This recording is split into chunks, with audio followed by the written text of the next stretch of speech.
Satara Bharat scout guide जिल्हा कार्यालय सातारा व परिवर्तन व्यसनमुक्ती संस्था सातारा यांच्या संयुक्त विद्यमाने 26 जून आंतरराष्ट्रीय मादक पदार्थ सेवन व अवैध व्यापार विरोधी दिनानिमित्त जनजागृती अभियान राबविण्यात आले.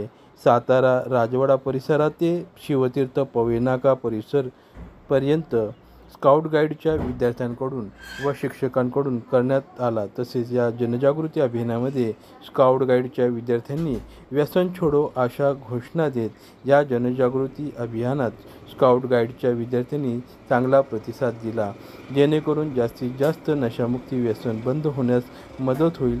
त्यावेळी शिक्षक, अधिकारी, स्काउट गाईडचे विद्यार्थी व सातारा व्यसनमुक्ती संस्थेचे अध्यक्ष व शिक्षक वर्ग उपस्थित होते. आघात न्यूज महाराष्ट्र, सातारा.